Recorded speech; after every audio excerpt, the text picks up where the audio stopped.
Você já parou para olhar as estrelas e se perguntar: será que existe um plano por trás de tudo isso?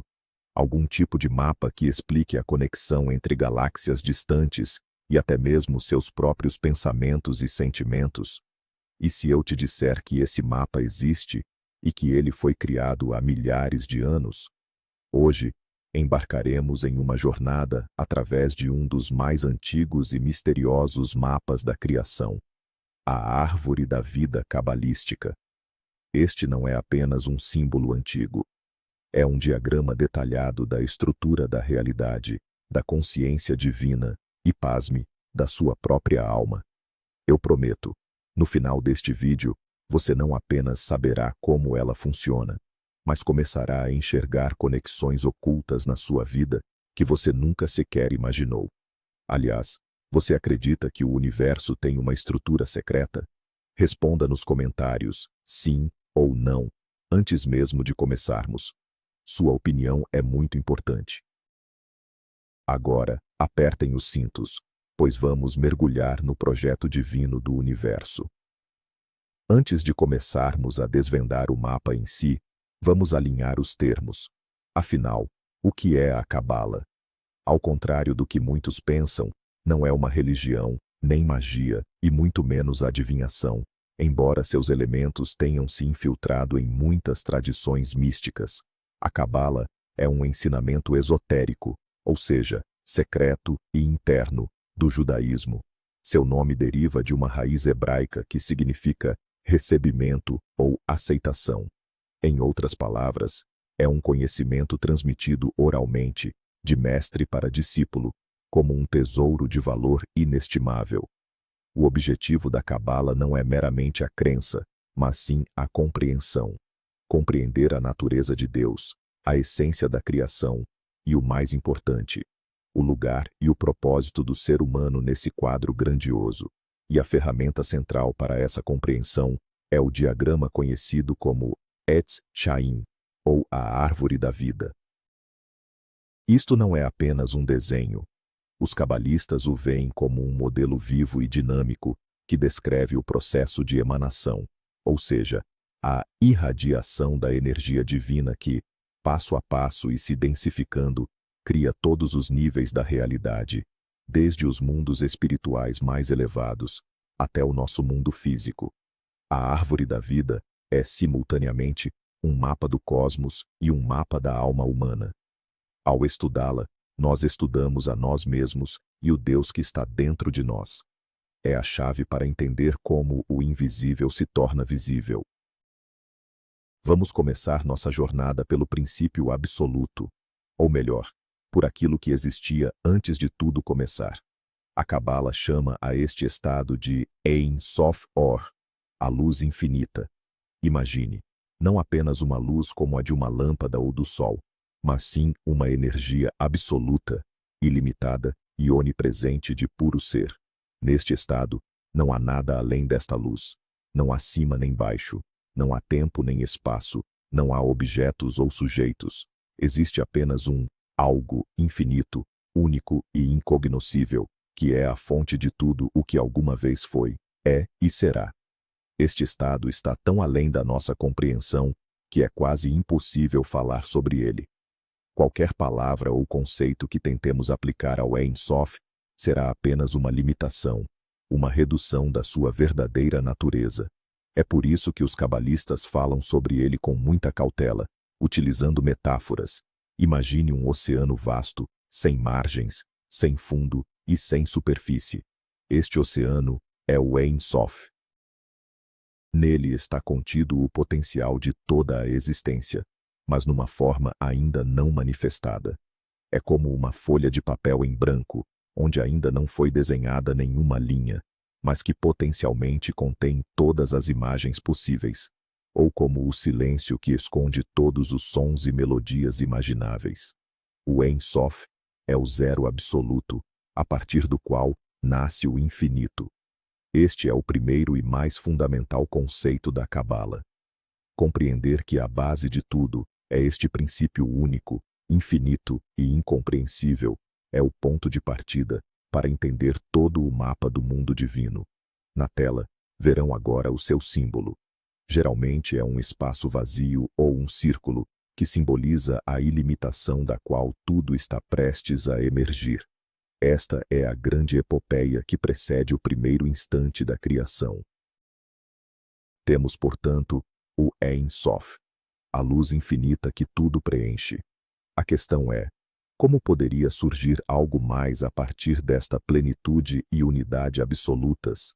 Se a infinidade, ou Deus, está em todo lugar, onde encontrar um lugar para que a criação se manifeste? É aqui que a Kabbalah introduz uma das ideias mais profundas e paradoxais. O Tzimtzum, que, em hebraico, significa contração ou recolhimento. Segundo este ensinamento, para que o mundo pudesse ser criado, a luz infinita teve de executar um ato de autolimitação. Foi como se ele tivesse se contraído ou se afastado de um ponto dentro de si mesmo, liberando um espaço vazio metafórico. É crucial entender, não se trata de um espaço físico. É, na verdade, um vácuo conceitual, uma vacuidade na qual algo diferente da própria luz infinita teria a chance de se manifestar. Pense assim. Imagine encher um balão de ar. Para que o espaço interno seja preenchido, o ambiente externo precisa recuar e dar lugar. O Tzimtzum é algo análogo, mas numa escala cósmica, divina. É como se Deus tivesse inspirado, criando o potencial para o expirar, que é a criação. Este ato de contração é a primeira manifestação da vontade divina e o passo inicial para criar a diversidade a partir da unidade. É uma ideia de uma audácia tremenda. Ela nos diz que, na fundação da nossa existência, reside um ato de autossacrifício divino, de autodiminuição, feito apenas para que pudéssemos ter a chance de existir. Neste momento, podemos visualizar na tela como se fosse uma luz infinita, e no centro dela, uma esfera escura se forma, aquela que é a vacuidade primordial, ou o Tehiru. É dentro desta vacuidade que, em seguida, um feixe sutil de luz divina penetra, começando a moldar a estrutura da árvore da vida. O Tzimtzum é o grande paradoxo. A criação não tem início com um ato de construção ou adição, mas sim com um ato de autorremoção, de autoeliminação. É este mistério que fundamenta a separação entre o eu e o não-eu, entre o Criador e a criação. Depois que ocorreu o Tzimtzum e o espaço conceitual para a criação foi formado, um raio sutil penetra nesse vazio, vindo da luz infinita de Ein Sof. Esse raio, chamado Kav, carrega em si toda a informação e energia para o futuro cosmos. E o primeiro ponto em que esse raio se manifesta, a primeira emanação, é chamado Keter, que em hebraico significa coroa. Keter é o ápice da árvore da vida, o seu nível mais elevado e sutil. Imagine uma coroa que não está sobre a cabeça do rei, mas sim pairando acima dela. Isso simboliza a conexão com algo superior, algo que está além do próprio governante. Da mesma forma, Keter é o ponto de contato do nosso mundo manifestado com o incompreensível Ein Sof. É a vontade divina puríssima, não diferenciada, o primeiríssimo desejo de Deus de se manifestar. É o momento do haja luz, mas antes mesmo que essa luz adquirisse qualquer tipo de qualidade. Na psicologia humana, Keter corresponde ao nível mais profundo do nosso eu, nossa centelha divina, aquilo que reside além do ego e da personalidade. É o nosso potencial mais puro, nossa conexão com a infinitude. Keter é tão abstrato e elevado que é frequentemente chamado de o nada, Ayin, porque do ponto de vista do nosso mundo material, ele realmente não é nada concreto. Mas esse nada não é vazio, e sim a plenitude de todas as possibilidades.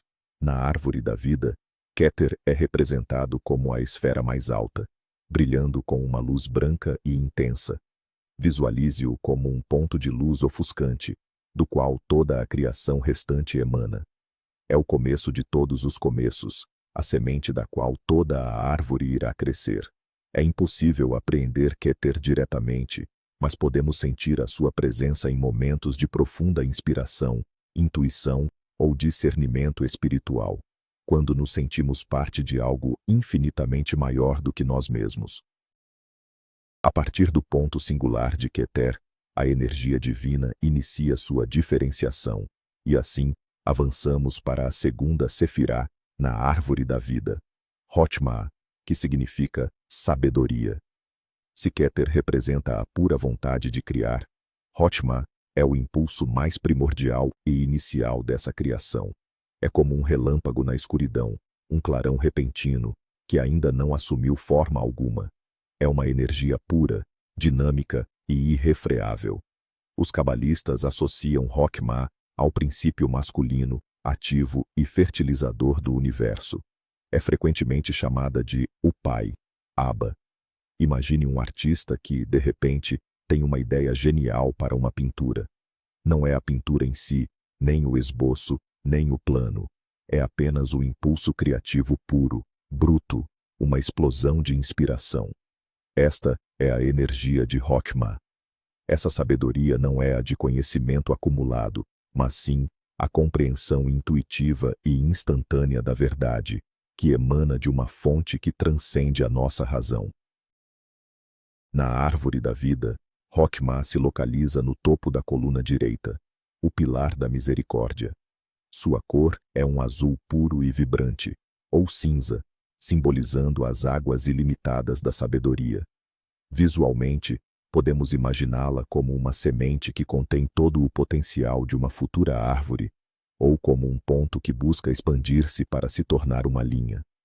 Hokmah é a energia do potencial puro, ilimitada e livre.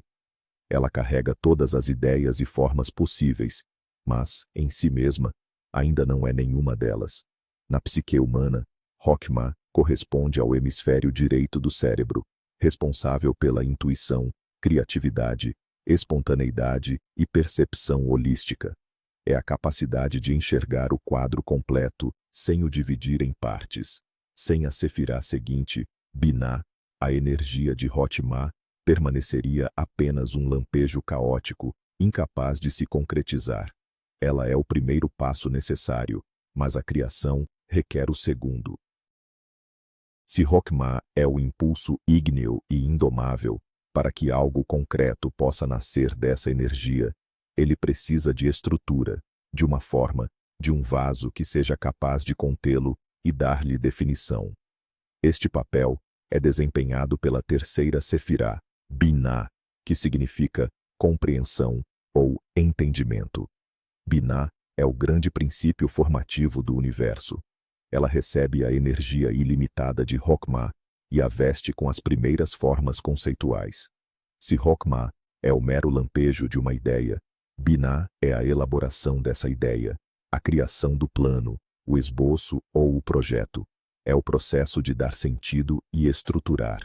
Por isso, Binah é chamada de mãe, Ima, e associada ao princípio feminino, passivo e receptivo.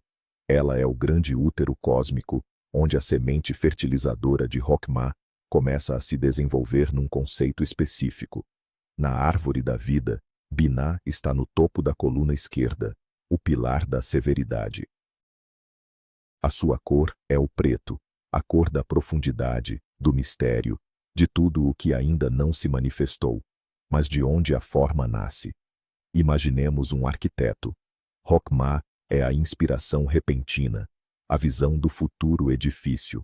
Binah é o seu trabalho na prancheta, transformando essa visão em cálculos precisos, plantas e projetos, conferindo estrutura e lógica à ideia.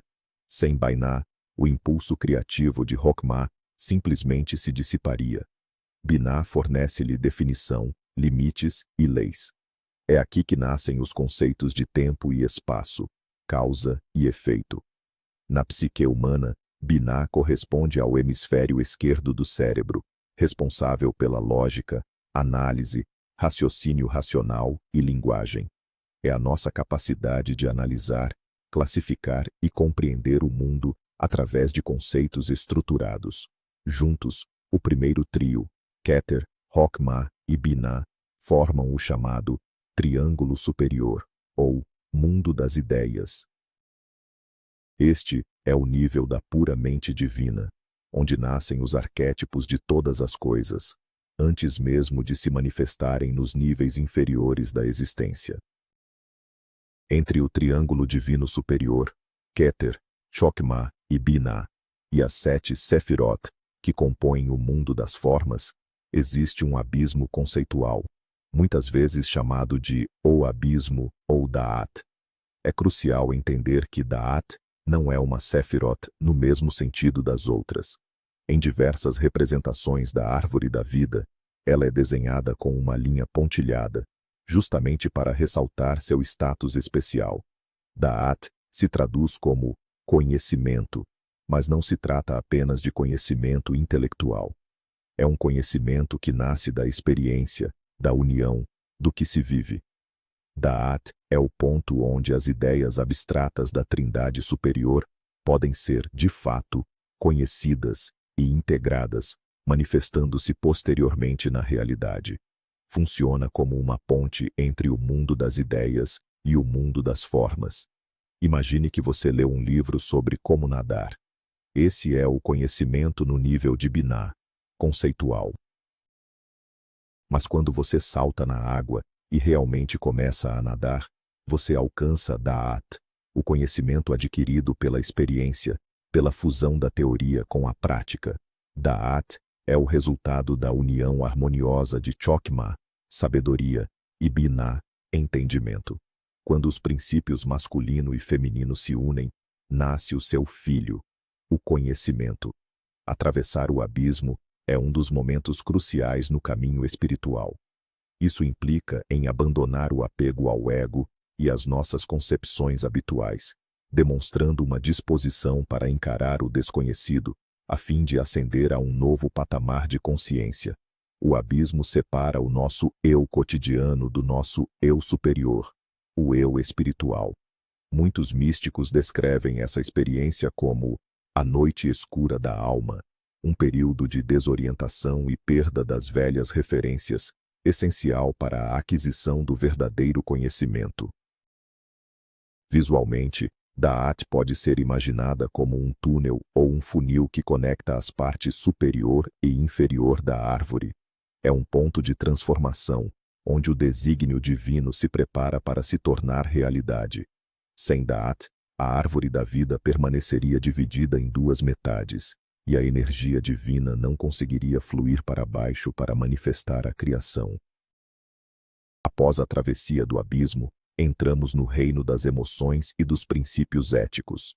A primeira sefirá que encontramos aqui é Chesed, que se traduz como misericórdia, amor ou magnanimidade. Chesed está posicionada no pilar da misericórdia, logo abaixo de Chokmah, e é sua continuação direta, porém em um nível mais concreto. Se Chokmah representa o potencial ilimitado, Chesed é o desejo infinito de dar e de se expandir. É o amor puro e incondicional, a generosidade sem limites, o impulso em direção ao crescimento e à abundância. Imagine o sol, que brilha indistintamente para todos, para justos e pecadores, sem exigir absolutamente nada em troca. Este é o princípio fundamental de Chesed. Na mitologia, esta sefirá é frequentemente associada ao arquétipo do rei bondoso e generoso, ou do Deus Pai Supremo, como Júpiter ou Zeus, que governa com sabedoria e benevolência.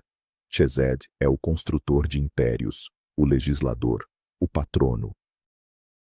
É a energia que estabelece estruturas, mas não para limitar, e sim para fomentar a prosperidade. A cor de Chesed é o azul, um tom que representa a calma, a profundidade e a estabilidade. Visualmente, ela pode ser imaginada como uma fonte inesgotável que verte água vivificante. Na psicologia humana, Chesed manifesta-se como a nossa capacidade de compaixão, bondade, perdão e altruísmo. É o desejo de ajudar os outros, de partilhar o que temos e de nos alegrarmos com o sucesso alheio. Contudo, como qualquer energia, Chesed em sua forma pura e desprovida de um princípio equilibrador, pode ser destrutiva. A expansão descontrolada e a generosidade indiscriminada podem levar ao caos, à complacência e à irresponsabilidade. Imagine um pai ou uma mãe que cobre o filho de presentes e nunca lhe nega nada. Essa atitude inevitavelmente trará consequências negativas. Portanto, para que haja harmonia no universo, Chesed necessita do seu princípio oposto, o qual encontraremos na próxima Sefirá. No pilar esquerdo da rigidez, em oposição direta a Chesed, encontramos seu contraponto essencial, a quinta Sefirá, Gebura. Seu nome é traduzido como rigor, força ou julgamento. Se Chesed é a força da expansão, Gebura é a força da contração, da limitação e do discernimento. Se Chesed é o sim incondicional, Gebura é o não necessário. Esta energia é vital para dar forma e estrutura ao fluxo ilimitado de misericórdia que emana de Chesed. Imagine um jardineiro. Chesed representa o crescimento exuberante das plantas, sua ânsia por ocupar todo o espaço.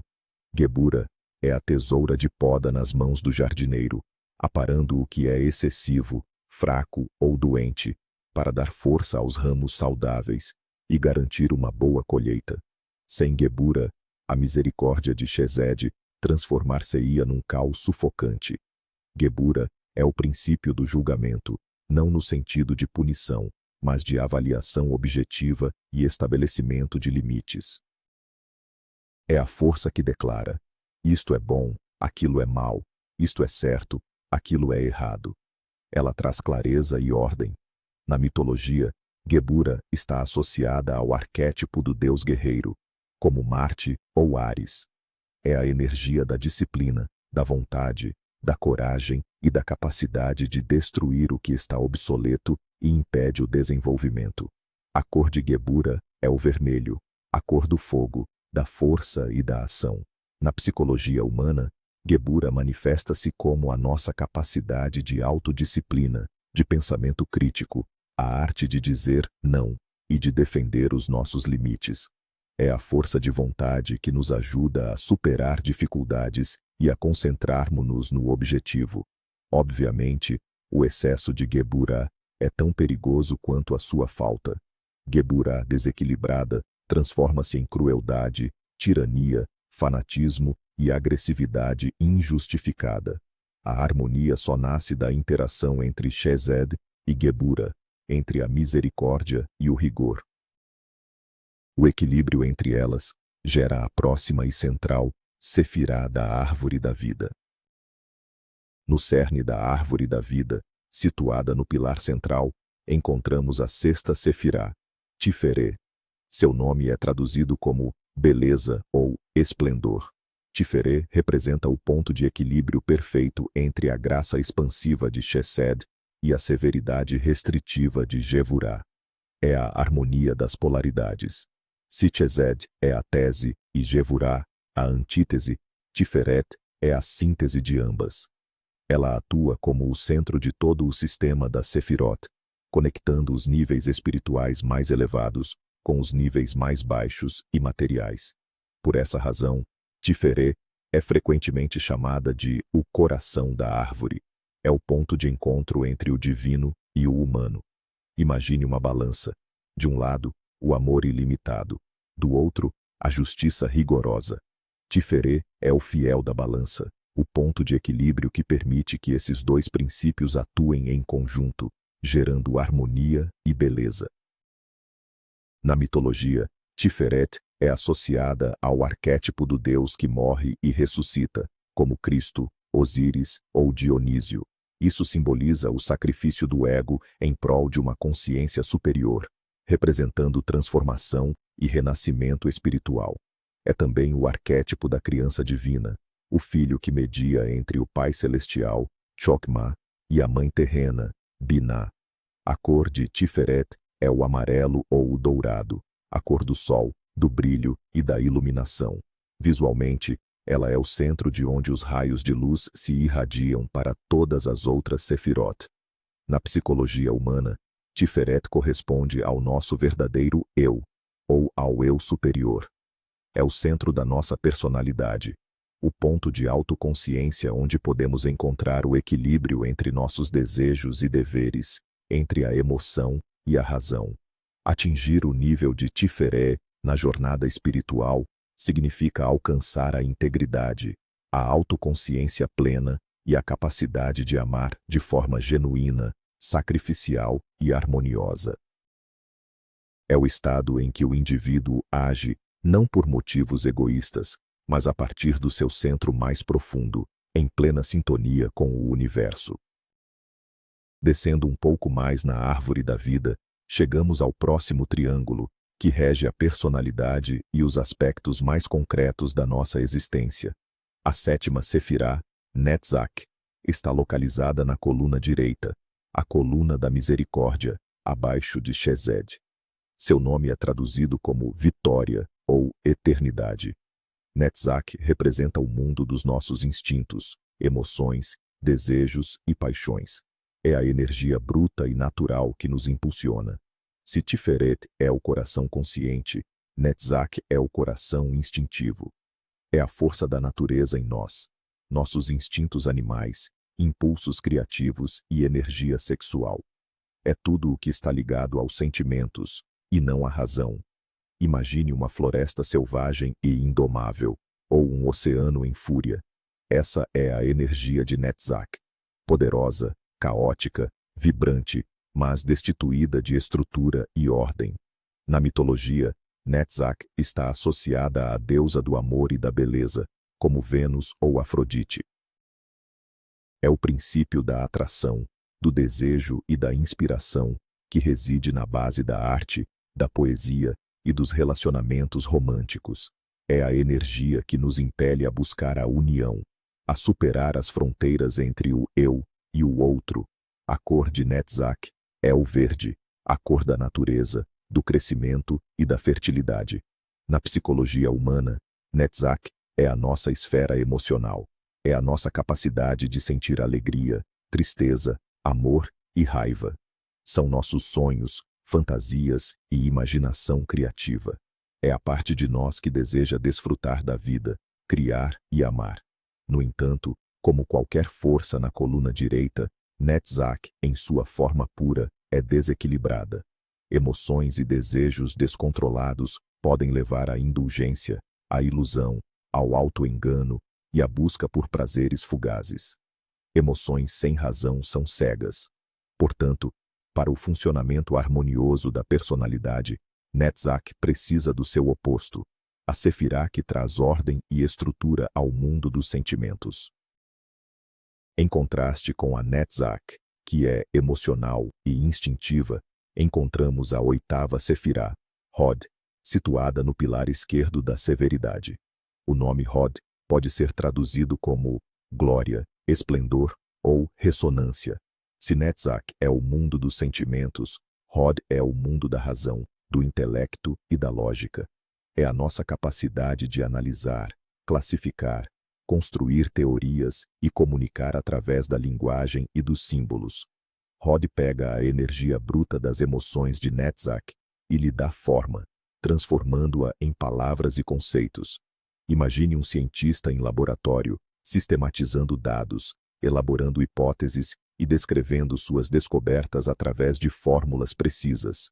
Essa é a essência da energia de Hod. Ela é responsável por todos os processos mentais, pela ciência, filosofia, escrita e comunicação. Na mitologia, Hod está associada ao deus mensageiro, patrono do conhecimento e do comércio, como Mercúrio ou Hermes. Este é o princípio do pensamento racional, que nos permite compreender e interagir com o mundo em um nível intelectual. A cor de Hod é o laranja, a cor do intelecto e da comunicação. Na psicologia humana, Hod representa a nossa mente, o nosso ego, no seu aspecto intelectual. É aquela parte de nós que está constantemente pensando, analisando, duvidando e tentando explicar tudo. É a nossa capacidade de aprendizado, planejamento e pensamento estratégico. Netzach e Hod formam um par de opostos: coração e razão, sentimento e pensamento. Idealmente, eles devem trabalhar em harmonia.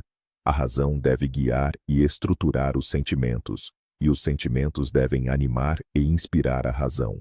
No entanto, se Rod domina, o indivíduo torna-se excessivamente racional, seco, cínico, desapegado das suas emoções e da sua intuição. Ele pode se perder nas suas próprias teorias e desconectar-se da realidade. Esta é a armadilha do intelectualismo puro. Para uma vida plena, é essencial um equilíbrio entre Netzach e Rod, um equilíbrio que é alcançado na próxima, a nona Sefirá. Abaixo de Tiferet, no pilar central do equilíbrio, encontramos a nona Sefirá, Yesod, que significa a fundação. Yesod é um centro crucial. Ela coleta e sintetiza as energias das 8 Sefirot anteriores, moldando-as em uma matriz única, o chamado plano astral, que posteriormente se manifestará no mundo físico. Yesod é o reino do nosso subconsciente, da nossa imaginação, dos sonhos e dos instintos. É o repositório de todas as nossas memórias, hábitos e reações automáticas. Se imaginarmos a árvore da vida como um processo de criação, Yesod seria o projeto ou o mapa final, através do qual a casa física, Malkut, será construída. É uma espécie de duplo etérico do nosso mundo. Tudo o que existe na realidade física surge primeiro como uma imagem ou ideia no nível de Yesod. Pense no funcionamento de um projetor de cinema. A película com as imagens é Yesod, e a tela onde essas imagens são projetadas é Malkut. Yesod é o alicerce da nossa personalidade, o fundamento oculto sobre o qual o nosso eu consciente é edificado. Na mitologia, Yesod é associada à lua, que reflete a luz do sol, Tiferet, e governa as marés, os ciclos e os ritmos subconscientes. A cor de Yesod é o violeta ou o lilás, cores da intuição e dos mistérios. Na psicologia humana, Yesod representa o nosso inconsciente. É onde residem os nossos complexos, os desejos reprimidos, os arquétipos e os instintos. O trabalho com Yesod envolve a análise de sonhos, a meditação e a imaginação ativa. É a chave para compreender os motivos ocultos do nosso comportamento. É neste nível que se forma o nosso ego, a máscara que apresentamos ao mundo. Por esta razão, Yesod também é chamada de reino das ilusões, pois muitas vezes tomamos as imagens que criamos aqui como sendo a própria realidade. A purificação de Yesod, ou seja, a conscientização dos nossos programas subconscientes, é um passo crucial no caminho para a integridade espiritual, antes que possamos ascender à última Sefirá. Chegamos agora à fundação da árvore da vida, a 10ª e última Sefirá, Malkut, que se traduz como reino. Malkut é o nosso mundo físico e material. É o plano que percebemos através dos nossos 5 sentidos. A terra sob os nossos pés, o nosso corpo, as cidades onde vivemos e todo o universo visível. Malkut é o ponto final do processo de emanação da luz divina. É onde a energia, após passar por todos os 9 estágios anteriores, se densifica e se cristaliza ao máximo, transformando-se em matéria. Malkut não possui luz própria. Assim como a lua, ela apenas recebe e reflete a luz de todas as Sefirot superiores. Por essa razão, também é chamada de noiva ou rainha, aquela que acolhe a energia do rei, representado pelo restante da árvore. Imagine a luz divina como água fluindo de cima para baixo. Keter é a fonte. As Sefirot são os vasos pelos quais essa água passa, sendo colorida de diferentes matizes. E Malkut é o lago no sopé da montanha, onde toda essa água se acumula e onde a montanha inteira se reflete. Malkut é o resultado final de toda a criação. No entanto, ela não é apenas um resultado passivo. É também o ponto de partida para o caminho inverso, a jornada de ascensão da alma de volta à sua origem. É justamente aqui, no mundo material, que ocorre o grande trabalho de autoconsciência e crescimento espiritual. Nossa missão em Malkuth não é fugir da matéria, mas sim santificá-la, manifestando a luz divina em nossas atividades cotidianas. A cor de Malkuth é uma combinação de 4 tonalidades: citrino, oliva, castanho avermelhado e preto, que simbolizam os 4 elementos do mundo material: terra, água, ar e fogo. No corpo humano, Malkuth corresponde aos pés, a nossa conexão com a terra.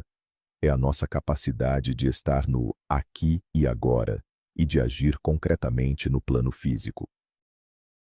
Compreender Malkuth é perceber que o nosso mundo não está separado do divino, mas sim que é a sua manifestação mais densa, o seu próprio reino. Agora que analisamos todas as 10 Sefirot, vamos observar a estrutura geral da árvore da vida. Você deve ter notado que as Sefirot não estão dispostas aleatoriamente, mas sim formam 3 pilares verticais. O pilar da direita, onde se encontram Chokmah, Chesed e Netzach, é chamado de pilar da misericórdia, ou Yashin. Este pilar representa o princípio masculino, ativo, de expansão e doação. É a energia pura e desenfreada, poder e abundância.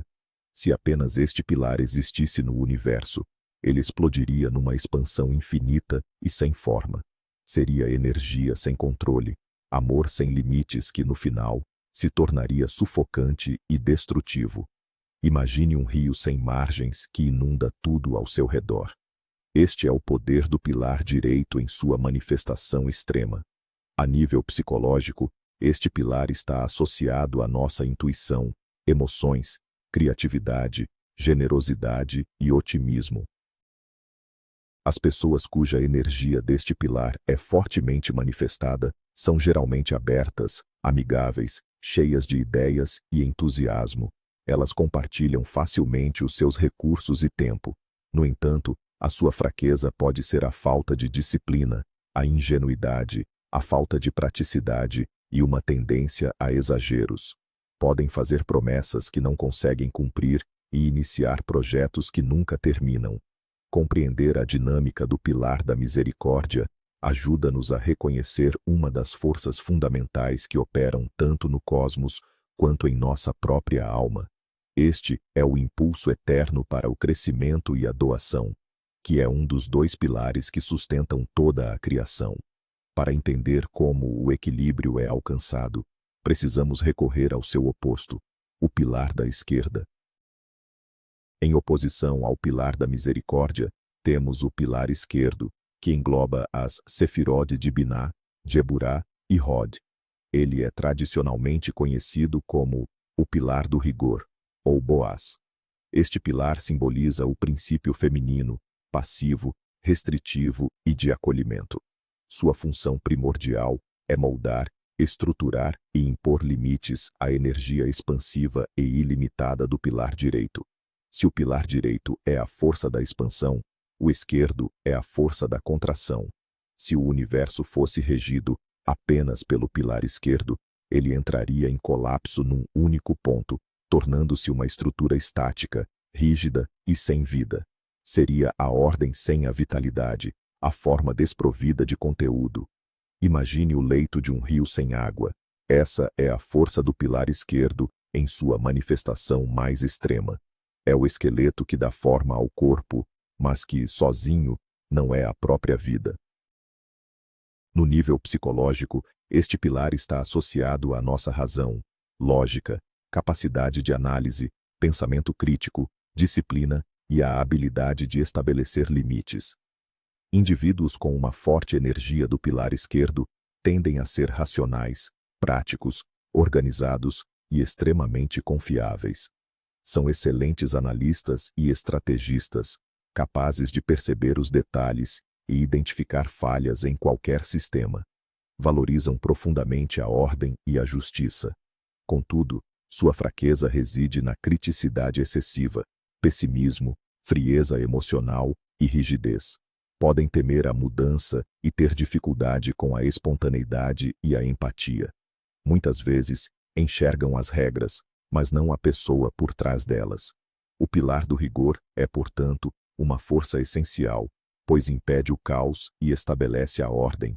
Ele nos ensina sobre responsabilidade, disciplina e a importância das consequências. Somente através da interação desses dois pilares, misericórdia e rigor, doação e limitação, é que nasce uma realidade harmoniosa e em constante evolução. É essa dança eterna que gera toda a diversidade da vida. Entre as duas extremidades, o pilar da misericórdia e o pilar da severidade, encontra-se o pilar central, também chamado de pilar do meio. Nele estão dispostas 4 sefirot: Keter, no topo, Tiferet, no centro, Yesod, na base, e Malkut, na parte inferior. Este pilar é conhecido como o pilar do equilíbrio ou da consciência. Sua função primordial é sintetizar e harmonizar as energias opostas dos pilares da direita e da esquerda. Ele representa o caminho do balanço, a via média, a média dourada. Se o pilar da direita é o sim e o da esquerda é o não, o pilar central é o sim, mas, ou o não, se. É o caminho da escolha consciente, em vez da obediência cega ao instinto ou a dogmas. Imagine um equilibrista de corda bamba. Ele se ajusta constantemente, movendo o peso ora para a direita, ora para a esquerda, para manter-se sobre o fio. Essa corda bamba é o pilar do meio. Percorrer este pilar é o caminho da ascensão espiritual, denominado na Cabala como o caminho da flecha. Ele leva diretamente do mundo material, Malkut, através do subconsciente, Yesod, e do centro da individualidade, Tiferet, até a fonte divina, Keter. Em um nível psicológico, este pilar representa a nossa consciência, o nosso eu observador, capaz de integrar as diversas partes da nossa personalidade. É a nossa capacidade de sermos conscientes, de estarmos presentes no momento e de tomarmos decisões equilibradas. O desenvolvimento através do caminho do meio implica em cultivar a habilidade de não cair nos extremos. É saber ser generoso, mas sem ser perdulário, rigoroso, mas sem ser cruel, emocional, mas sem ser histérico, racional, mas sem ser frio. Este é o caminho para alcançar a integridade. A árvore da vida nos ensina que a verdadeira força e sabedoria não residem em seguir um dos extremos, mas sim na capacidade de mantê-los em perfeito equilíbrio. O pilar central é a espinha dorsal do universo e da nossa alma, o eixo em torno do qual toda a vida gira. Até aqui, a nossa conversa focou-se nas Sefirot, os 10 centros energéticos, ou estados de existência. Contudo, a árvore da vida é muito mais do que apenas este conjunto de 10 pontos. Igualmente cruciais são as linhas que as unem. Estas linhas são 22 e recebem o nome de caminhos. Se as Sefirot são, metaforicamente, as cidades num mapa, os caminhos são as estradas que as interligam. Cada um destes 22 caminhos representa um tipo específico de energia, uma experiência arquetípica ou uma lição essencial a ser dominada na transição de um estado de consciência, Sefirá, para outro. A tradição cabalística relaciona cada um destes caminhos com uma das 22 letras do alfabeto hebraico. Esta correlação não é mera coincidência. No hebraico, as letras não são apenas meros símbolos fonéticos. Cada letra é tida como sagrada, portadora de uma energia divina específica e de uma lei cósmica. Desta forma, a jornada pelos caminhos da árvore da vida é, simultaneamente, um mergulho meditativo no significado e na vibração de cada uma destas letras. Além disso, em tradições posteriores, sobretudo no esoterismo ocidental, estes 22 caminhos foram associados aos 22 arcanos maiores do tarô. Por exemplo, o caminho que une Keter a Chokmah é associado ao arcano, o louco, que simboliza o início da jornada e o potencial puro.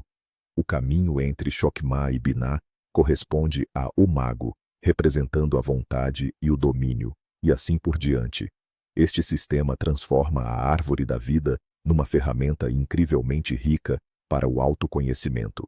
Ao estudar os caminhos, podemos compreender as energias que ligam os diferentes aspectos da nossa existência. Por exemplo, como as nossas emoções, Netzach, se conectam à nossa razão, Hod, através do caminho correspondente ao arcano A Estrela, que fala de esperança e inspiração. Os caminhos são o aspecto dinâmico da árvore. Eles revelam que este sistema não é estático, mas está em constante movimento e interação. É um mapa, não apenas do que é, mas de como se tornar.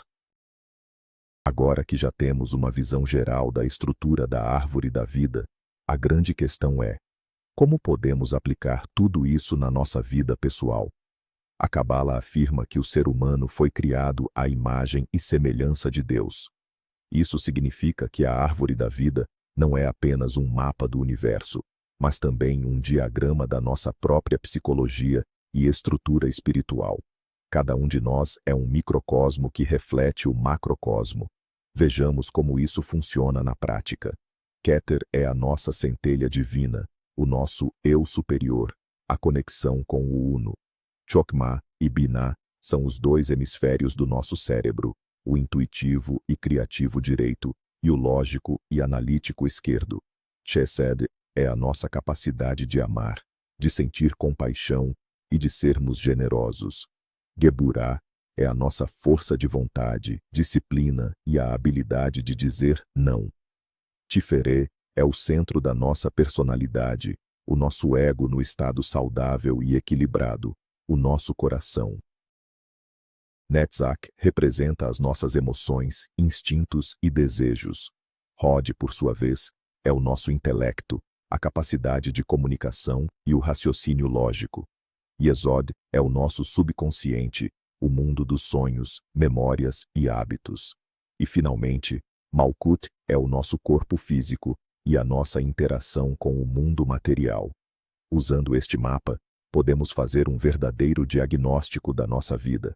Por exemplo, se você tem problemas de autodisciplina e dificuldade em finalizar tarefas, talvez esteja faltando a energia de Geburah. Se você vive constantemente nas nuvens e tem dificuldade em concretizar suas ideias, talvez precise fortalecer a conexão com Malkut, aterrando-se. Se sofre com emoções descontroladas, vale a pena focar no equilíbrio entre Netzach e Hod. A árvore da vida se torna, assim, uma ferramenta poderosa para o autoexame e para o crescimento espiritual focado. Ao meditar em sefirot específicas, podemos ativar e equilibrar as qualidades correspondentes em nós mesmos. Isso transforma este antigo esquema cosmológico em um guia prático de autodesenvolvimento. Uma das ideias centrais da Cabala, intimamente ligada à árvore da vida, é o conceito de Tikkun Olam, que se traduz como a reparação do mundo. Segundo o mito cabalístico da criação, no início do processo de emanação, ocorreu uma espécie de catástrofe cósmica, conhecida como Shevirat HaKelim, ou seja, a quebra dos vasos. O plano original era que a luz divina preenchesse 10 receptáculos, as Sefirot. No entanto, os vasos iniciais, os mais sutis, não suportaram a intensidade dessa luz e se estilhaçaram. Como resultado, faíscas da luz divina, Netzotzot, caíram nos mundos inferiores, ficando aprisionadas nas cascas, Klipot, da materialidade e do egoísmo. Nosso mundo, Malchut, em seu estado atual, é o resultado direto dessa catástrofe. Ele se manifesta como uma mistura de bem e mal, luz e trevas. A tarefa da humanidade, portanto, é realizar o Tikkun Olam. Através das nossas ações corretas, pensamentos puros e intenções elevadas, devemos encontrar essas faíscas de santidade aprisionadas na matéria e elevá-las, devolvendo-as à sua fonte divina. Cada boa ação, cada ato de compaixão e cada momento de consciência é um ato de Tikkun. É um trabalho cósmico focado na restauração da harmonia original. Essa ideia atribui um sentido e uma responsabilidade imensos à vida humana. Não somos meros habitantes passivos do universo. Somos parceiros ativos de Deus na criação. O destino do mundo depende, em última análise, das nossas ações. Neste contexto, a árvore da vida não é apenas um mapa de como o mundo foi criado, mas também o roteiro espiritual para a sua reparação.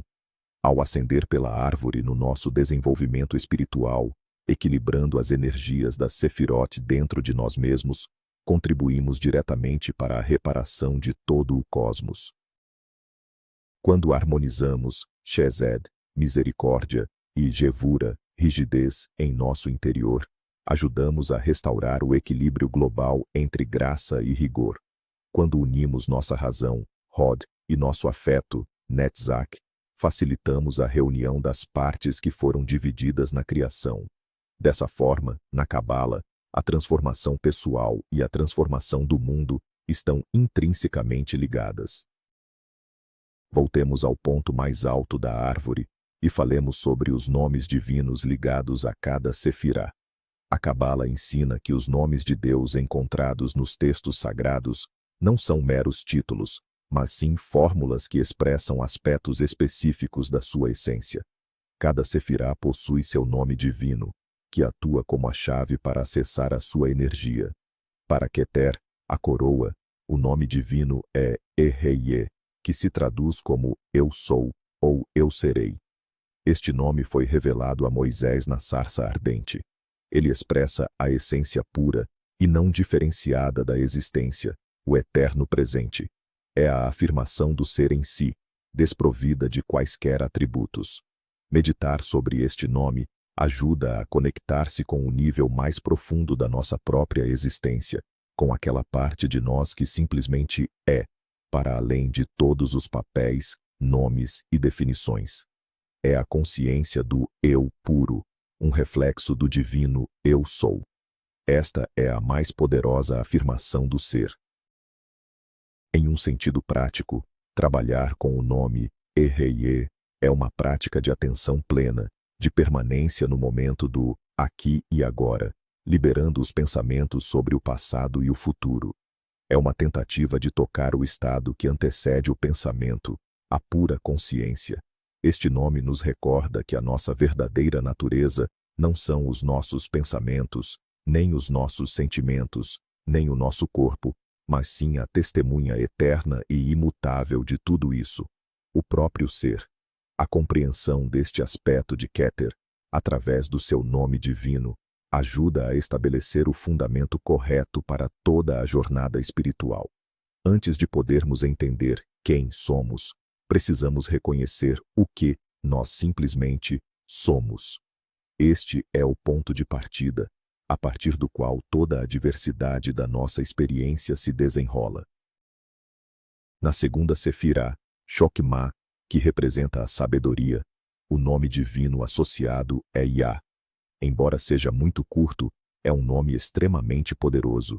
Ele é visto como a forma masculina do nome de Deus e corporifica o impulso criativo, dinâmico e puro. Yah é a semente divina, o ponto primordial a partir do qual todo o universo se desdobra. É a força por trás do Big Bang. É aquele flash de genialidade que atinge o cientista ou o artista. Se Eheye, em Keter, é o estático Eu Sou, então Yah, em Chokmah, é o primeiro movimento a partir desse estado. A primeira manifestação da vontade direcionada para fora. É a energia do potencial puro que ainda não assumiu nenhuma forma. Imagine uma mola comprimida, pronta para se expandir com força total. Essa energia potencial é Yah. Nos textos sagrados, este nome aparece frequentemente na palavra Aleluia, que significa louvai a Yah. É um chamado para exaltar o primeiríssimo impulso criativo, a origem de tudo em Deus. Meditar no nome Yah ajuda a desenvolver a intuição, as habilidades criativas e a capacidade de captar novas ideias. É a maneira de sintonizar-se com o fluxo da inspiração divina. No nível psicológico, Este nome está ligado à nossa capacidade de iniciar novos projetos, de correr riscos e de ir além do que é familiar. É a energia do pioneiro e do inovador. Trabalhar com a energia de Chokmah, através do nome Yah, é abrir-se para o novo, para insights inesperados, para aquela sabedoria que não vem dos livros, mas diretamente da fonte. É desenvolver a confiança na sua intuição, naquele primeiro impulso, muitas vezes sutil, que acaba sendo o mais correto. É a capacidade de capturar a centelha divina que acende o fogo da criação. A terceira Sefirá, Binah, que representa a compreensão, corresponde o nome divino, Yahweh Elohim.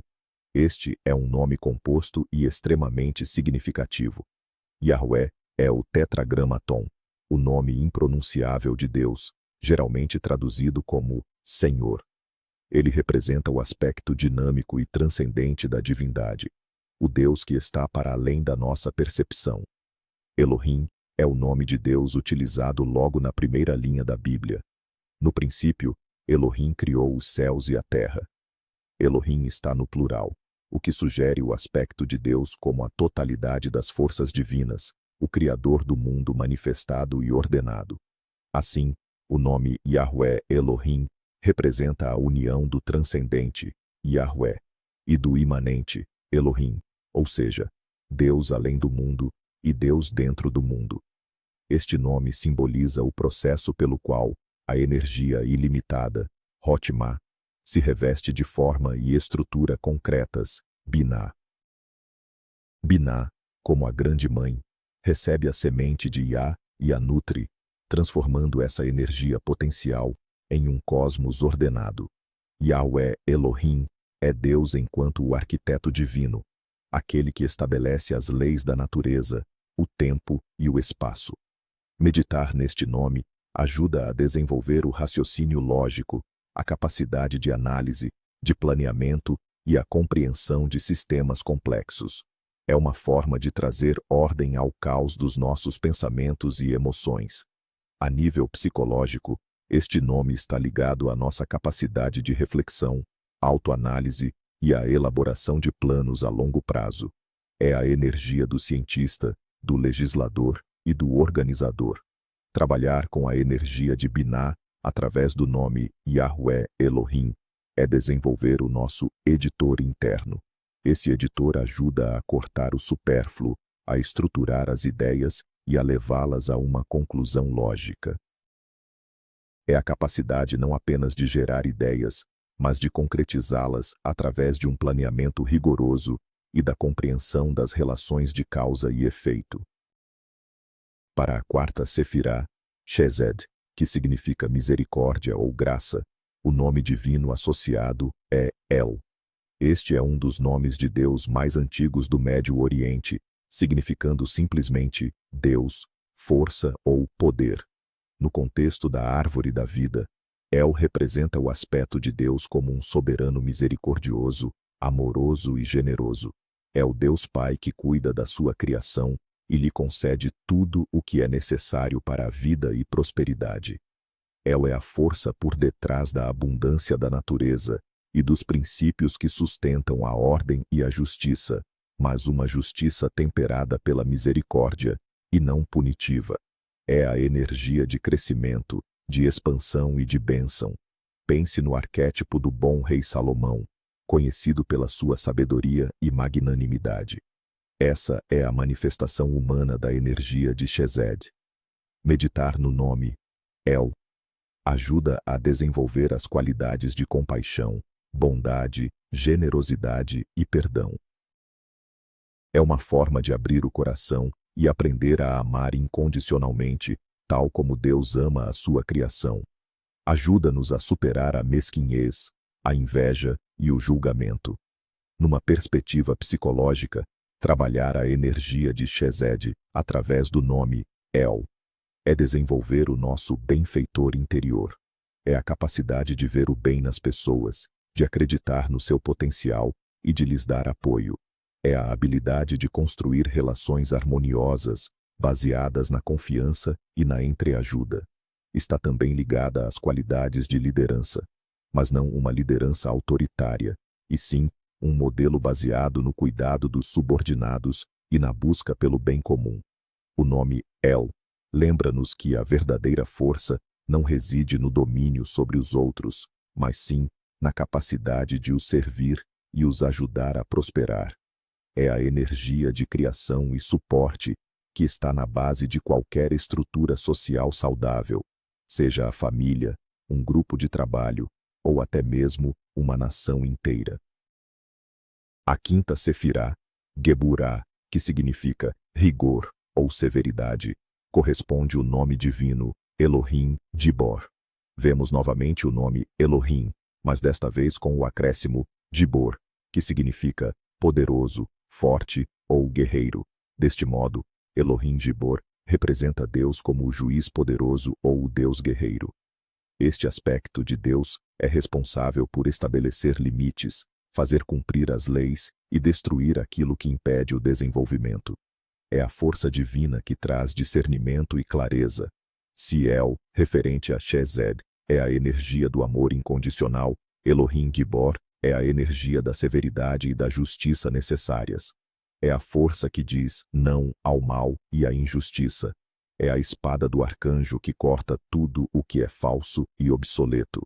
Imagine um cirurgião fazendo um corte doloroso para remover um tumor e salvar a vida do paciente. As ações do cirurgião podem parecer cruéis, mas são ditadas pela necessidade e, em última análise, servem ao bem maior. Essa é a essência da energia de Geburah. Meditar sobre o nome Elohim Gibor ajuda a desenvolver a força de vontade, a autodisciplina, a coragem e a capacidade de defender os seus princípios.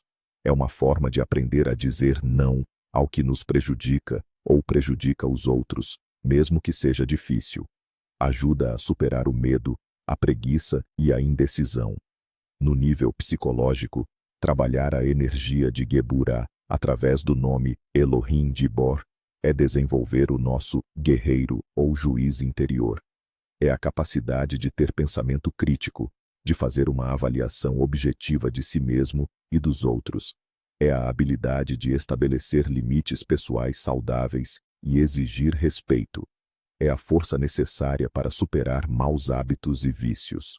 O nome Elohim Gibor nos recorda que o amor verdadeiro, por vezes, precisa ser rigoroso e que a verdadeira força exige disciplina e a disposição de lutar pelo que é correto.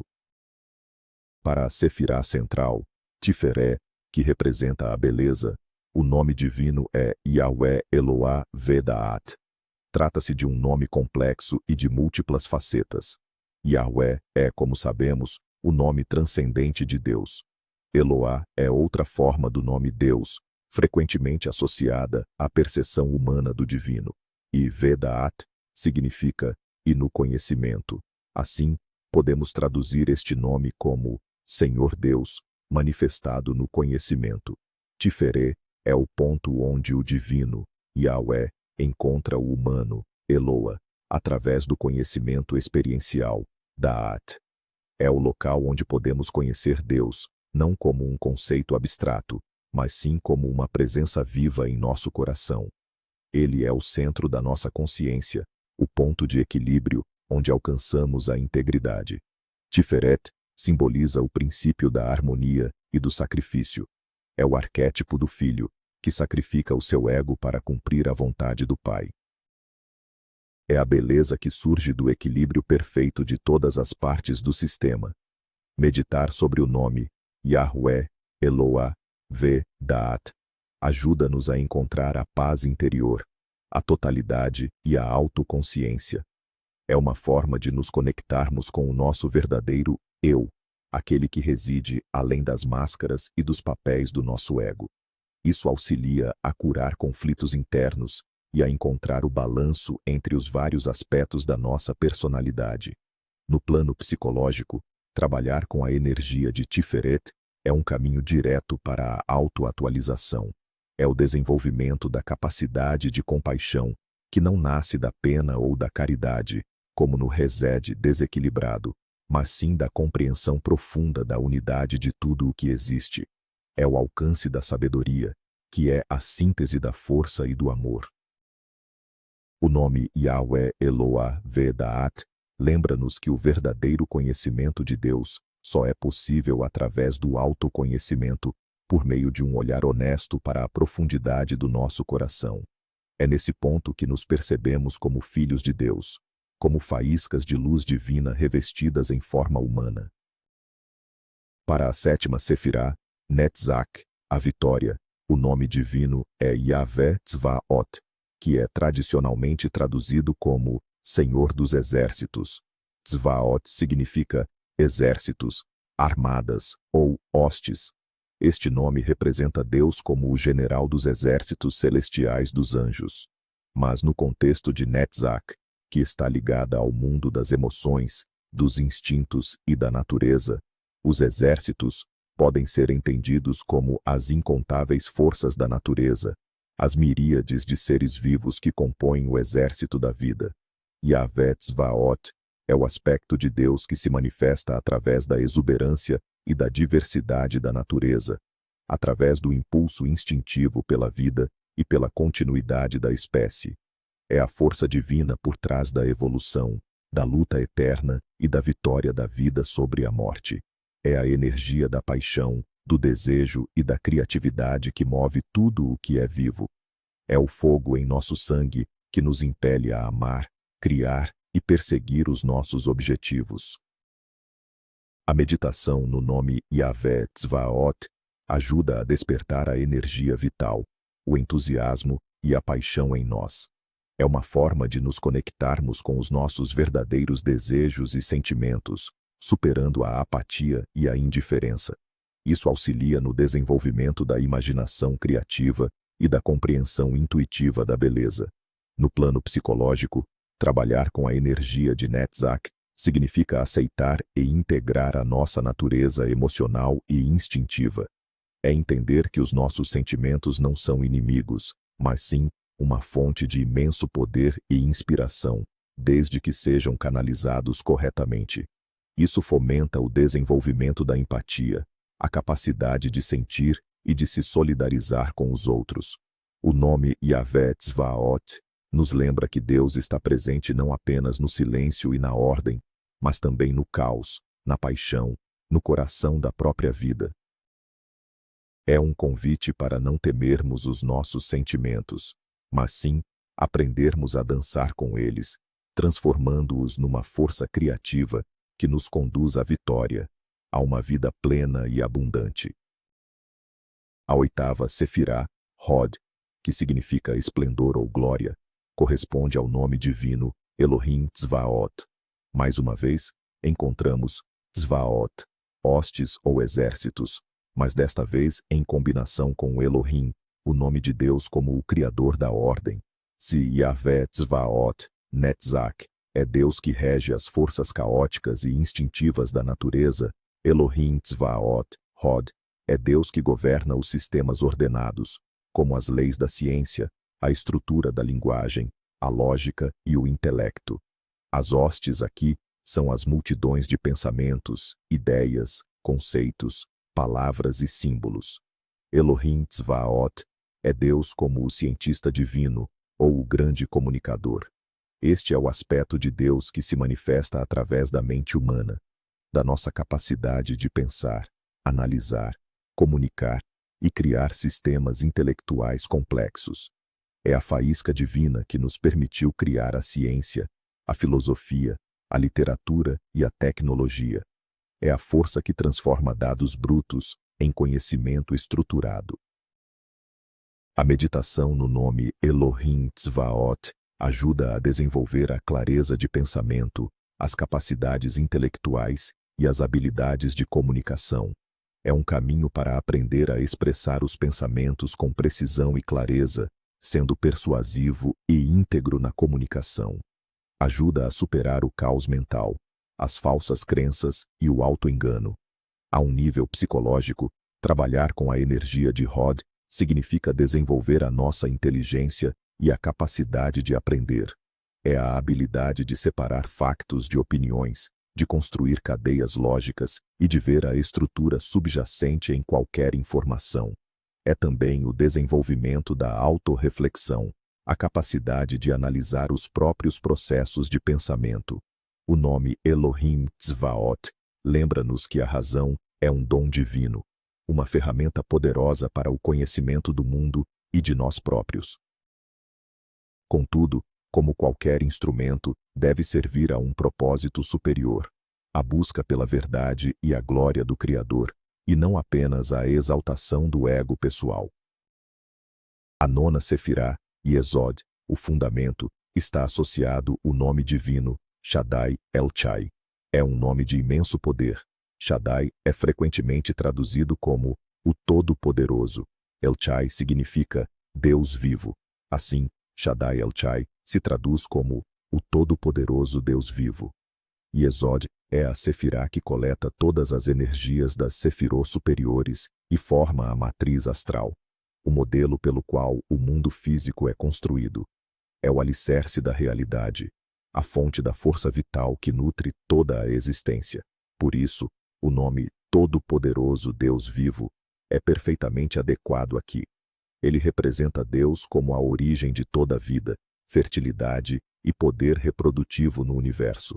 Shaddai é a força que faz a semente germinar e os organismos vivos se multiplicarem. É um fluxo eterno e inesgotável de energia vital. Yesod é também a esfera do subconsciente e da imaginação. O nome Shaddai El-Chai aponta para o fato de que nossos pensamentos e imagens, formados no subconsciente, possuem um tremendo poder criador. Os pensamentos são vivos e buscam se manifestar na realidade. Meditar sobre o nome Shaddai El-Chai ajuda a nos conectar com o fluxo da força vital, fortalecendo a saúde e a vitalidade. É uma maneira de limpar nosso subconsciente de programas negativos e preenchê-lo com imagens positivas e que afirmam a vida. Isso auxilia no desenvolvimento da intuição e na capacidade de perceber as conexões ocultas entre os eventos. No nível psicológico, trabalhar com a energia de Yesod é trabalhar com nosso mundo interior, nossos sonhos, fantasias e reações automáticas. É a percepção de que nosso mundo exterior é um reflexo do nosso estado interior. Ao mudarmos o alicerce, Yesod, transformamos também o edifício, Malkut. O nome Shaddai El-Chai nos lembra da imensa responsabilidade que temos pela qualidade dos nossos pensamentos e imagens, pois são as sementes da nossa realidade futura. Finalmente, chegamos à 10ª Sefirá, Malkut, o reino. O nome divino associado a ela é Adonai Melech, que se traduz como o Senhor Rei. Este nome também é, por vezes, formulado como Adonai Ha-Aretz, ou seja, o Senhor da Terra. Ele enfatiza o aspecto de Deus como o soberano do mundo físico e manifesto. Se Keter é a coroa, Malkut é o reino onde essa autoridade é exercida. O Deus em Malkut não é um governante distante e transcendente, mas sim o Deus imanente, presente aqui e agora, cuja presença pode ser sentida em cada átomo da matéria. Esta presença divina no mundo é chamada na Cabala de Shekinah, o aspecto feminino de Deus, que reside no meio de sua criação. Malkut é o reino da Shekinah. O nome Adonai Melech nos lembra que o mundo material não é algo mau ou sem espiritualidade. Pelo contrário, é um espaço sagrado, o reino de Deus que somos chamados a cultivar e aperfeiçoar. A meditação em Adonai Melech ajuda a desenvolver um sentido de enraizamento, de praticidade e de responsabilidade. É o caminho para aprender a ver o divino no ordinário, encontrando a santidade nas tarefas do dia a dia. Ajuda a superar a rejeição ao mundo material, ensinando-nos a valorizar o nosso corpo e o meio ambiente.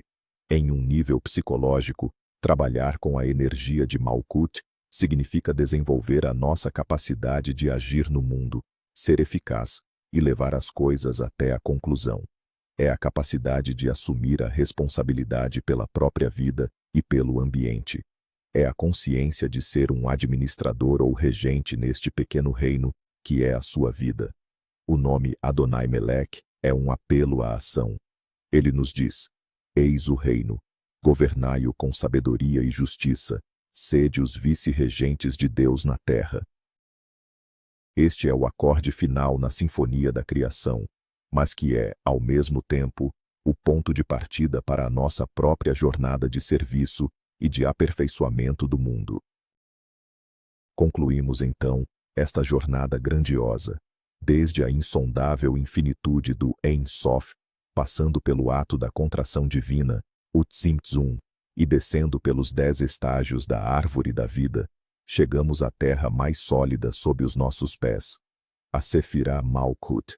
Vimos que o universo, segundo a Cabala, não é apenas um conjunto aleatório de partículas. É um organismo vivo e ordenado, um desígnio cósmico, cujo mapa é a árvore da vida. E a descoberta mais surpreendente é que este mesmo mapa está embutido em cada um de nós. A árvore da vida não é apenas um símbolo antigo. É o projeto da nossa alma, o manual de instruções para construir uma personalidade harmoniosa e o roteiro para a nossa ascensão espiritual de volta à fonte. É a ferramenta que nos permite entender por que sentimos o que sentimos e pensamos o que pensamos. É a chave para o equilíbrio entre amor e rigor, entre o coração e a razão, entre sonhos e realidade. E talvez a principal lição que devemos tirar desta jornada seja esta: não somos meras engrenagens num mecanismo cósmico. Somos co-criadores, parceiros de Deus no grande projeto chamado Tikkun Olam, a reparação do mundo. Cada escolha consciente que fazemos, cada ato de bondade, cada vitória sobre o nosso próprio egoísmo é um contributo para a restauração da harmonia universal. Agradeço por terem trilhado este caminho profundo comigo. Sei que o volume de informação foi imenso, e esta é apenas a ponta do iceberg. Mas espero que este vídeo tenha acendido em vocês uma faísca de curiosidade. Se ele abriu novos horizontes, não se esqueçam de deixar o seu like e subscrever o canal para não perderem os próximos mergulhos nos mistérios antigos. Ativem o sino para serem sempre notificados. Agora, estou muito curioso para saber a sua opinião. Qual Sefirá, ou qual aspecto da árvore da vida, lhes pareceu mais próximo ou ressoou mais com a sua experiência de vida? Partilhem as suas reflexões nos comentários. Vamos continuar esta discussão juntos.